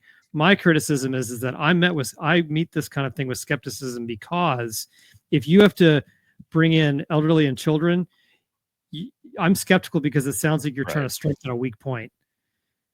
Out of the gate. If the point and position I see what you're saying, enough, and you don't have to go. You don't have to go to right. You don't have to go to that well right out of the gate. Yeah. Does that make sense? No, but that's not what happened. That's what you guys are focusing on. Right. And you're probably right about that. The study also notes that the most civilian deaths attributed to sanctions were children less than 5 years old. It didn't say anything else other than that. Like, it just, yes, I understand they just mentioned it, and it maybe they just went there and they didn't have to, but of course they had to, because that's something to note, that most of the civilian deaths were attributed to children. So I see what you're saying. And again, if they were just trying to invoke sentiment, I would agree with you. However, if that's a fact in the study, then I don't think that's what they're trying to do. Okay. I see that. But similar to Tony's point, he's using the COVID example. And I'm not trying to stir up a hornet's nest here, because I know this could happen. Right. But like I'll bet you that all three of us. I'm about to talk about one of your sensitive subjects, Brendan. I'll bet you all three of us have about a 99%. The three of us have about a 99% overlap on how we feel about, the Israel-Gaza conflict. But Dave Smith is one of the best spokesmen for that his side of the argument. But I'm telling you right now, and I like him, but when he immediately goes to talking about children and whatever, I'm like, if you have a strong argument, you don't have to say that. And Dave Smith, you're saying that just to evoke emotion and to provoke people and to bring them around on your point. If you have a strong enough point, you don't have to bring up children. Everybody knows that the conflict over there is horrible. We all get it, but I just feel like he's instinctively, because he doesn't think he's convincing his opponent, that he has to go to children and hospitals and schools and all this stuff. And it turns me away. It turns me away from the argument. I would agree that he is invoking sentiment there, but I don't think that the sentence that I read in this article is trying to invoke sentiment necessarily.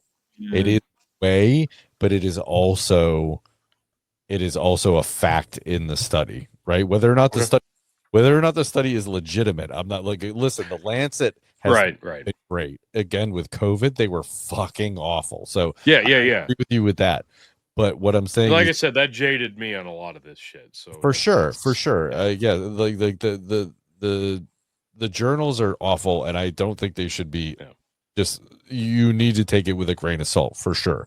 But this study said, that it's stated as a matter of fact and not necessary. But did they state it because children are involved? Yeah, probably. But it also is notable that it is responsible for the most deaths, right? Like, it's the same reason we've talked about vaccination problems with affecting kids. What was it, like 17 and under, the most?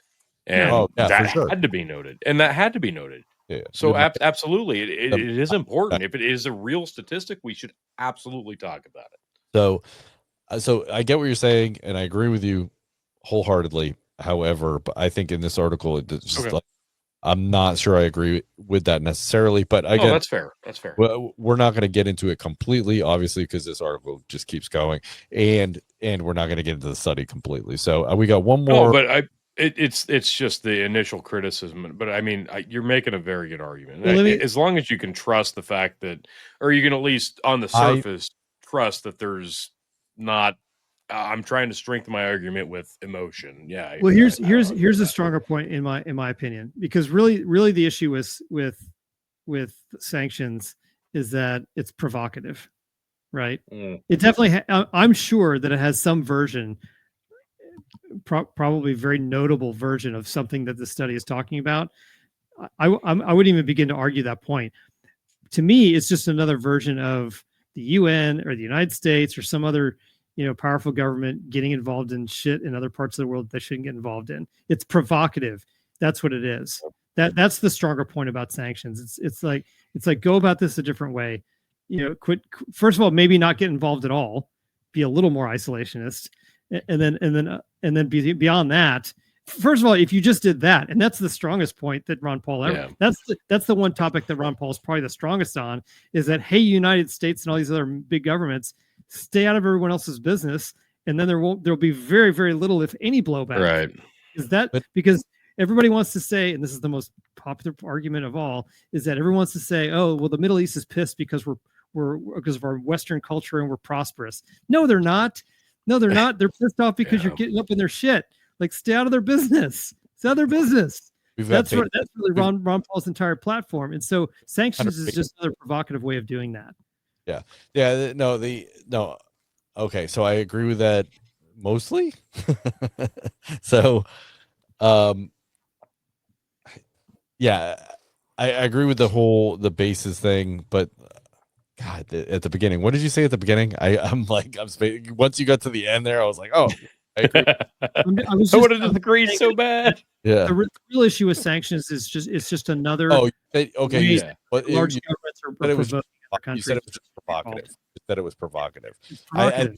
I think it's more than that. And if another country actually cares about its citizens, then it's more than that. It's not just provocative. You're affecting their country. You're affecting their citizens. You're affecting how they work. No, you're only affecting the citizens. You're not affecting that's not the government. That's not necessarily true. You're first affecting the citizens. Yes, but also like when the U.S. controls like the SWIFT, the payment system, and that's a big deal, especially since dollar the main currency. So so it does affect a lot of different people. The rich people, they can wait it out. Yes, of course. I guess you're right. Okay, that does affect a lot of people. I'm not trying to minimize the effect of sanctions by reducing it to just being provocative. I'm saying it's a massive provocation. It's a massive provocation, and the reason why it is because it has the dramatic impacts that you're outlining here. That's what I'm saying. Okay. So like, for one way of provoking is sending in your intelligence and meddling in their election, right? Like that's that's provocative, or taking out a high level official, like literally murdering one of their high level officials. Right. That's really provocative. All of these things are like Cold War things rather than a hot kinetic war. So I'm not using the word provocative to mean that it just has a minor effect. I'm saying it's a massive provocation. Got it. Gotcha. Detailed the way you just explained. I did. I'm glad you said that because I thought you were minimizing it, and I was No, not in any way whatsoever. I'm saying it's a very profound provocation because like you said, you got into the SWIFT system, and you get into metal elections, and you get basically what you're doing is most sanctions are economic sanctions. So that's the reason why it affects everybody, is because you're shutting them down economically. Like for example, Trump's pissed off at India for continuing to buy oil from Russia, so he's using tariffs instead of sanctions, but it has a similar effect. You're trying to impact them economically. It's the same realm. So, but no, you had to say it twice before I really I grasped your point, Brendan, and you're not wrong. It does affect. It's not a domino effect. It's you're starting at the base of the pyramid and working your way up. Like a lot of the lower class is going to feel the effects before the elite in the top of the pyramid, and you're not wrong about that. So I don't know that I would equate it to an act of war, because I think that's across the board for most countries, though. Well, so it's not like it's a singular effect, depending on which country we're talking about, whether it's a superpower versus a second or third world country. Like but it's always kind of going to be that way. It's going to work its way up. So I don't know if I'm ready to classify that as an act of war, but I get the sentiment. Let me explain why it's an act of war. So I don't need to read that study, and I don't even need to dig that deeply into the article. It's an act of war because of what I explained earlier, which is it's such a profound version of provocation that it's just short of. It has such a dramatic effect, especially if it's the United States on some tiny country, right? Which almost every country is tiny compared to the United States. So it could be the Congo. It doesn't matter. The United States is the most powerful country in the world. And for almost every country in the world, if they're not an ally to the United States, they're going to do what the United States says, right? Even if they're not an explicit ally. And so heavy sanctions on a much lesser country has such a profound effect on definitely the general population, but also the government, because it basically shuts them down. If the sanctions are broad enough and they're severe enough, it basically shuts down their government. They can barely function. The implications depend entirely on the population size versus the size of the government. Yeah, so it's similar to an act of war because of how dramatic how big of a provocation it is. I get that, but a lot of people's immediate thought process would be to equate another country's population versus the size of the government, and it's not going to be equatable to what we have here in the U.S., which is going to be the immediate thing that people think of. Well, and I'm not trying to downplay this by any means, but there's not a great parallel there. The other reason why it might be more severe, even more than an actual act of war, is because if you're engaging in an actual act of war, then it's one country's military engaging with another country's military. With sanctions, you're going after their civilian population. So, you're going after. I understand. So imagine the infrastructure is way more important. I wholeheartedly, I literally live in the heart of the fucking country. I get it. If you attack the infrastructure, you take it down within, and that's wholeheartedly true. I get this. But I'm saying it's basically a country going after another country's civilian population versus engaging where it's understood it's military versus military. It's kind of like I get it. I'm not making this direct comparison, but I'm saying this to make a point. It's kind of like an act of terrorism. An act of terrorism doesn't go against the other country's military; it goes after the other country's civilian population. Right. In a similar way, sanctions are going after the civilian population.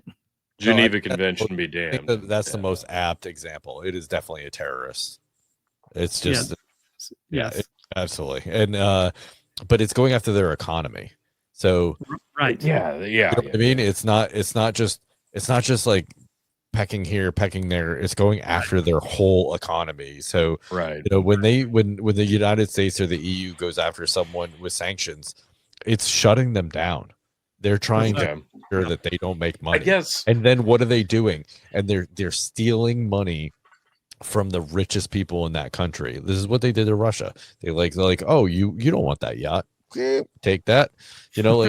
Like Are we actually stealing money from the richest, or are we like working our way up to the richest? Well, you're not working your way any direction. That's what a sanction does. Is you're like flipping on a switch. So yeah, I guess Everything that's where I'm at. Like, just deciding that you're taking people's money. how do we? Okay, but how do we?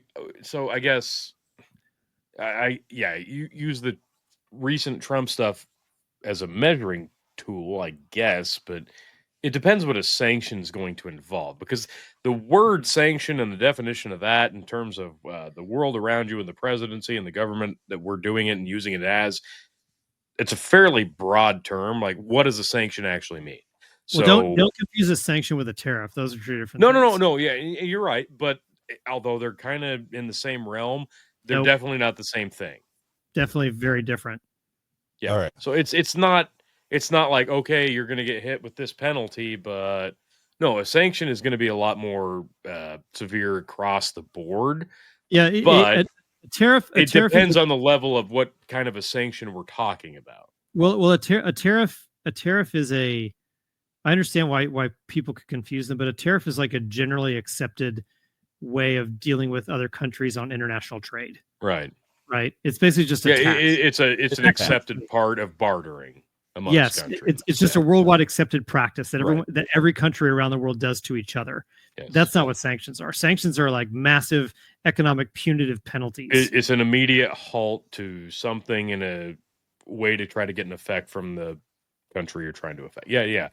But to what degree are we talking on a sanction? Like, is it a minor? Is it because it can be whatever you want it to be, depending on what you're trying to get. Well, Brendan will explain it. Yeah, Merriam-Webster says the detriment, loss of reward, or coercive intervention annexed to a violation of a law as a means of enforcing the law for a consideration, principle, or influence that impels to moral action or determines moral judgment. Yeah, it's an economic or military coercive measure. I think this is the best one, adopted usually by several nations in concert for forcing a nation violating international law to desist or yield to adjudication. I mean, I don't know if I agree with any of those. Well, you just said one thing that I think helps make a distinction between, say, tariffs and sanctions. Oh yeah, the court. Yeah. Well, no. The distinction you made just now is that it's collective. It's a collective agreement between countries against another country, whereas tariffs are just like trade agreements. It's just international trade. The U.S. have been putting sanctions on people without anyone else. But I'm saying that's one of the distinctions. Like, it's an organized effort. Okay. What US, was okay? US doesn't So need what was the largest, it's most powerful country in the world. We're getting caught up on that. We're getting caught up this. I don't think we're gonna agree on this, and we're gonna like go round and round. So let's just get to the last article, because we're like almost 2 hours in here. So well, I mean, we were off for a week, so it's okay. People expected a double. a lot. Is there a specific example that the article that you showed was like referring to in terms of a sanction? No. Or was it just in general? It was making more. It was citing that study. It was making more general comments about it. Okay, see, generally speaking, I don't agree with it. I get the sentiment, but it's going to depend on the country and the level of sanctions that were going to be implemented. That's a great point, because you can't put minor sanctions on somebody that probably should not be considered. I think that's where I'm getting hung up the most. It depends on the country, and it depends on the level of the sanctions. So it's like anything else, Tony. It's nuanced, right? So you go write an article like that, and you cite some random study, and you're like, I don't know, man. I think that's where I was getting, like, that's where my biggest holdup on it is. Well, I think you and I are in the same position on this, which is, I don't know. Tell me what the situation is, and then I'll tell you if I agree it's an act of war. Perhaps in some cases it is, but not in every case. Right. Yeah. This article said that in 2021, Secretary of State Anthony Blinken declared that Washington was absolutely committed to, quote unquote, opposing the reconstruction of Syria, absent regime change. To that end, the U.S. implemented a callous sanctions regime on Syria using the bipartisan Caesar Act, a law which targeted any person or entity of any nationality that attempted to do business with the war-torn country. These sanctions deliberately targeted the country's engineering and construction sectors. As a result, the civilian population was devastated. In 2022, Alina Duhan, a UN Special Rapporteur on a unilateral course of measures, visited Syria. She explained at the time that the sanctions severely harm human rights and prevent any efforts for early recovery and rebuilding and reconstruction. Duhan stressed that 12 million Syrians grapple with food insecurity, and 90% of Syria's population currently lives in poverty. With limited access to food, shelter, water, electricity, healthcare, heating, cooking, fuel, and transportation, partly as a result of the bipartisan economic war on Syria. Al-Qaeda offshoots were able to seize Damascus and take over the country. Since then, sectarian violence has seen thousands of civilians slaughtered. Okay, so two things using that example. One is if you're using sanctions to eventuate a regime change, that's very provocative. That is basically an act of war, in my opinion. However, also using that example, the situation that population was in, I don't know that you can directly relate it just to that particular sanction. That country is That's a lot of turmoil. Well, I mean that country is always in turmoil. When was the last time Syria was not in turmoil? They've always got food insecurity and all those issues. Right. So, not that the sanctions didn't have an impact. Not that you can't take advantage of a situation, but when was the last time Syria was stable? I mean, that's one of the most unstable countries in the world. So I don't know. The U.S. has been messing with them for the last 15 years. So probably not saying we're not helping. Yeah. but that's a broader topic though. But my point is that Syria historically has always been an unstable country. Yeah. You probably have to go back 50 or 100 years to find a time when they weren't. Right. So even that article, I think I'm skeptical about using that example of that one sanction and blaming all of those things on that single sanction. I'm not reading all of it. So, I mean, if you told me that the West is constantly meddling in Syrian business and some of that is sanctions, and that's a big part of Syrians' instability, you could definitely convince me of that. Well, yeah, they have been. That's what you just said. They've been sanctioning since.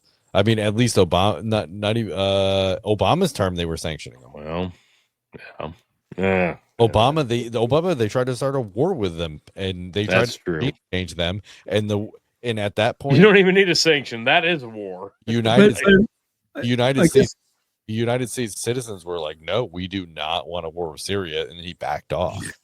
Well, my point though is that Trump was going to go in there, and he backed off. But I agree with you. My point just is that the United States has been jacking around with Syria for a long time, and a component of which I'm completely against, and a component of that is sanctions. But I mean, Syria is such an easy target, and that's the shitty part of it. I mean, they really shouldn't be. I don't know why. No, but it is, and it always has. I guess the U.S. I'm going to go back to one of my original points, which is, and it took me a lot of years to get to this point, but I'm definitely here now. Is like I just get as frustrated as you got, especially you, Brendan. I also get equally as frustrated when I hear ongoing stories about the United States just jacking around with other countries that they shouldn't have any business with. Like, just knock that off. What are you doing? Just stop. Yeah, there's no benefit here. It's right. Like, knock it off. What are you doing? It's not like this one's going to uprise and overtake the world. Like, just let it be. Well, whatever they ostensibly say the reason is, it's not a reason. Like, stop. It's never a good reason. Enough reason, yeah, no. Yeah, like I've gone full Brendan on the I don't even know what verb you would use, but like just interfering with other countries. Just quit it. Stop doing that. So one of the things you said was isolationist, and I don't think that's a deceiving term, especially with Ron Paul. He always said that, like, no, I don't believe in isolationism. We should do trade with other countries, talk with other countries. We should be friends with other countries. We should, and the countries that we don't want to be friends with, then we don't be friends with them. But we don't go around the world globe trotting and finding dragons to slay. Right. Not what Right. we're doing. And that's not isolationism. That's just minding your business, and so What? I think that the term isolationism is just, oh yeah, if we're not starting wars with everyone we see, yeah, that if that's what you consider isolationism, okay, yeah, I'm okay with that then, fine. But it's not really isolationism. It's you No. defend yourself when you need to defend yourself, and then you go on from there. So yeah, Well, I use isolationism out of my own ignorance because I don't have a better word. So, I mean, whatever word you would use, like what's the word? What term would you give it? I don't know, just being not a dick. I'm using isolation as a shorthand to basically say what you're saying. I just don't have a better word for it. I'm not saying that. Yeah, I don't. Mind your own damn businessism. Yeah, Like, whatever the term is. None of your business. Yeah, we're saying the same thing. I'm just using the wrong word for it. Yeah, no, and that's fine. But I think you're using the term that most people use when you tell them that, like, we shouldn't be up in people's grills. Yeah. Right. Like that's when you say to people, like, oh, we shouldn't be doing that. Oh, so you're an isolationist? Oh, I don't use it as a pejorative. I use it as a positive term. It's just so broad. That's the thing I don't like about these broad statements. You may use it as a positive, but most people do not. That's not in this. Like when people say neocon now, that's not a positive statement. Whereas maybe like 15 years ago, it was a positive statement. Now when people say neocon, well, at least in my circle, they cringe. So yeah, I lack the vocabulary I don't know what the term is for what I want to say besides using isolation. No, I honestly, I don't know what the term is. I don't know. It's just being someone who's reasonable, right? Like, I mean, it's just, I really don't know the term. I don't know if there is a term, but I don't think isolationist is not necessarily someone that just, isolationist is someone who just wants to be left alone and doesn't want to do anything. Right. And that's not what the U.S. wants. I don't think. No, I don't really want that either. But I guess a term needs to be coined. Yeah. Right. Yeah. Well, there's got to be a definition somewhere, and that's not at all. Well, we have a definition. We're lacking a word to go with the definition. I'd like to hear Ron Paul put a word to it because obviously he could. I'm sure he could. The guy's brilliant. He just had his 90th birthday. I know. I wanted to go so bad. I did too, but then I looked up how much it cost. I was like, "You've got to be kidding! That's insulting." How much was it? It was like hundreds of dollars. Oh, come on! I really want to meet that guy. Like, I just want to shake his hand. I really. That's it. The other thing is, it was like down in the Gulf of Mexico or something. Like, it was hundreds of. Oh, for fuck! No, there's no Gulf of Mexico. Well, whatever. I was like, oh my gosh, there's no Gulf of Mexico, Chris. Sorry, Gulf of America. Sorry. Yeah, come on. But right. But I was like, hey, listen, man, I've been around since the 1970s, so I still say dumb things. No, but I found out. I was like, oh my gosh, all these amazing people are gonna celebrate Ron Paul's 90th birthday in Texas. Like, I'm going, and I was like, oh, wait a second. I'm in Texas, which is basically like 6 states combined. It's hundreds of miles away, and it costs too much. It's like, well, I guess I'll go to his next 90th birthday. No, you won't. Nope. Never mind. You will not. Yeah, you won't do that. You won't. Well, I wasn't going to this one for sure. Although I wanted to. I didn't actually check to see how much it cost, but I was like, God, I want to meet that guy. Like, I just want to shake his hand. It'd be so interesting. Yeah. For sure. What an interesting guy. Yeah. It would be just cool to shake his hand and say thank you for being principled, if nothing else. Absolutely. Yeah. But the exact same thought. Yeah. Any politician with like a crumb of humanity and just realism. But to me, it's not even that. It's like, you look back at what he said. Yeah. like 30 years ago, and you're like, oh shit, he was right. Right. Like Well, all those Yeah. memes that were like, oh, if we just listen to Ron Paul, it's accurate, absolutely accurate, and you can't dispute it. And even now, people are like dismissing him, and it's like, Yeah. come, really? Are you serious? Like, right Yeah, now? there's nobody doing that with Bernie Sanders. Yeah, the dude had so, a stroke on camera, and he's still better than you. Shut the fuck up. Yeah.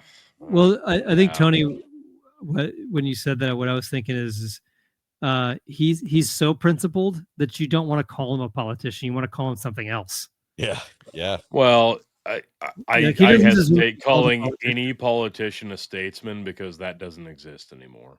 Right. It just doesn't. I'm not sure if it ever did, quite honestly, but Yeah, exactly. I if take any- your point. If anyone deserves it, Ron Paul deserves it. That's Heck for I sure. yeah, mean, there's man. a very select few that could argue that they fit that very, very small club. It was amazing. Especially in our age range. Yeah. That's right. Well, it was amazing that he ever made it onto a debate stage, and boy, did he make it worth it. Well, hey, He really took advantage of that opportunity. we shouldn't say that. Given the party system that we have now. Yeah. Yeah, and the media completely blackballed him. Yeah. Right. But did did he win, or he was in second place in Iowa or something, and they just like completely skipped over him? Something like that. There you go. Crazy. There you go. Another reason Iowa sucks. Well, And I mean this wholeheartedly is for any dads worldwide listeners in Iowa. we're actually Fuck you. Dads Worldwide is going to put sanctions on Iowa. Yeah, no, here we are right now, sanctions on Iowa. Yep. Fuck you. In other words, We've got gambling in Nebraska now.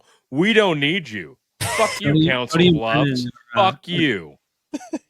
Tony and Brennan declaring war on the state of Iowa. No, No. no, just sanctions. Yeah, just sanctions. Just provocating. That's right. Profound. Other big words. Poundicating. Poundicating Is that it is now. No, I ultimately like no, this is one of those things where like you read it and you take it one way, and if you don't truly have an honest and real open discussion like we have here, you're going to think one thing and not even consider another. And that's why I enjoy open, honest discussion like this, because this actually is beneficial to people who they just want to be reactionary. And if you don't listen to people that you actually enjoy conversing with and you just want to disagree with, you're not talking politics. You're just hyping up your own personal biases that you've planted your flag in. You son of... Oh, sorry. Yeah. Well, I think along with that is, it started whatever, 10, 15, some number of years ago, where we just entered into this outrage culture. Right. No matter what you say, the other person's going to be outraged. Yeah. It made John and I want to start a podcast several years ago called "Hey Internet, I Got You, Bro," and it was going to be all about taking topics where people were getting unnecessarily, irritated on social media and just telling them to calm down. Been there. Who's this John guy you speak of? Yeah. I'm sorry, Jeremy. I meant to say Jeremy. Oh, okay. Thank God. Yeah, Jeremy. Josiah. I love a good guy. I love Jebediah. He's very good. I love him, especially his beard. Fantastic. There's a border patrol agent I used to have political arguments with, and at one point we're in the office. I know I probably mentioned this, but I would look over at him. We were talking.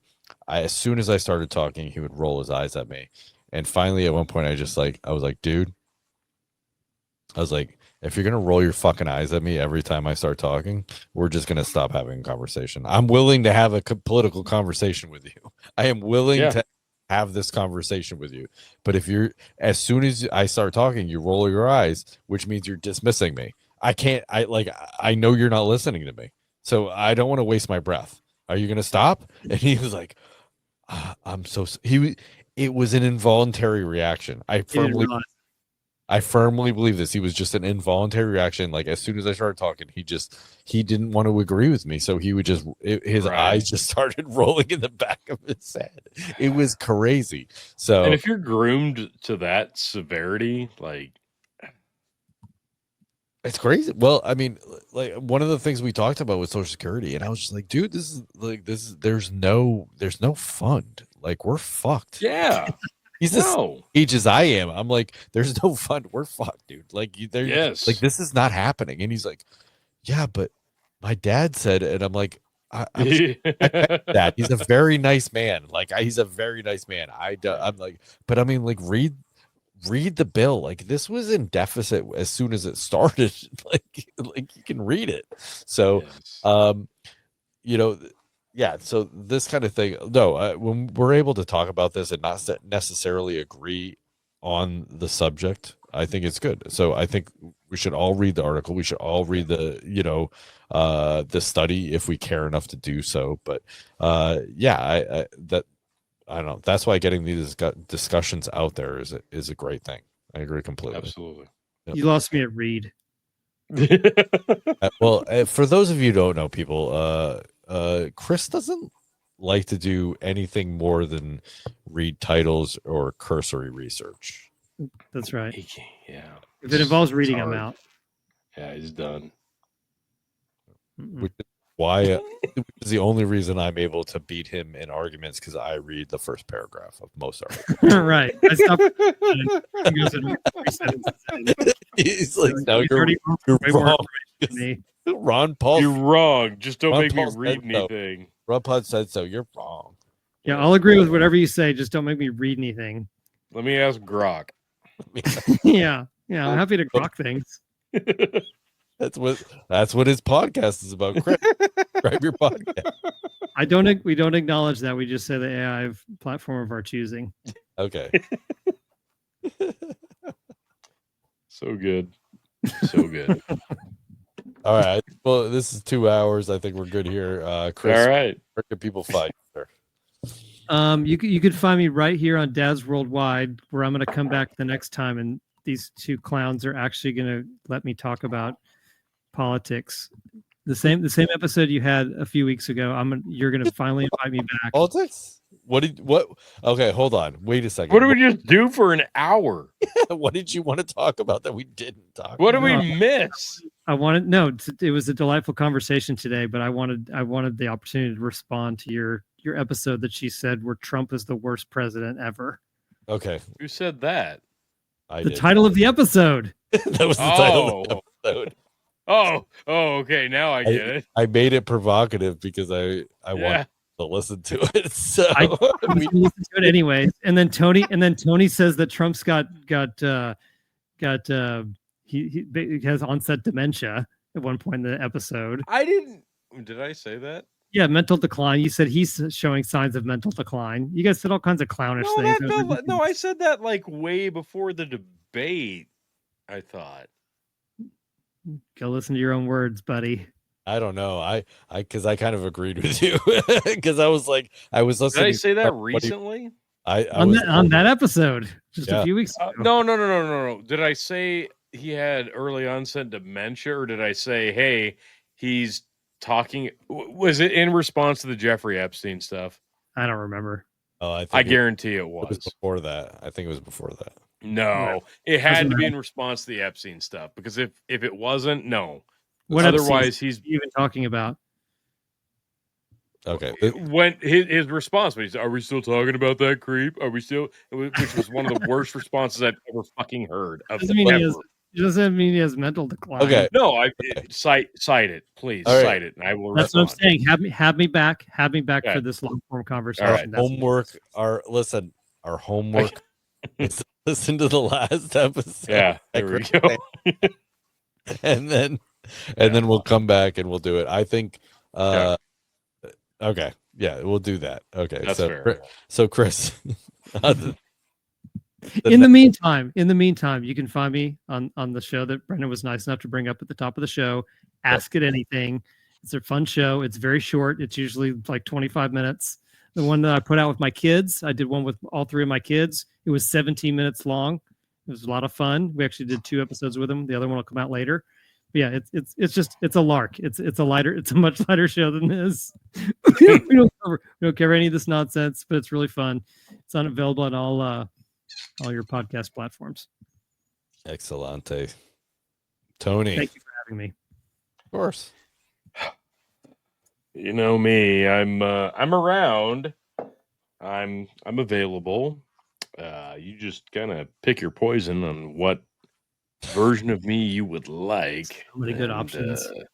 So many good. Lot of good options. I mean, so Sexy many dad. options. If you haven't been listening to Dark Side of the Fringe, you're missing out. You should have that's FOMO. so true. You should have FOMO about that for sure. We But yeah, the ones I'm for sure. Our deep dive into Operation Midnight Climax, the CIA's LSD asphyxiation. Oh, so good. I think that's going to be dropping Monday. That was honestly, that's probably one of the most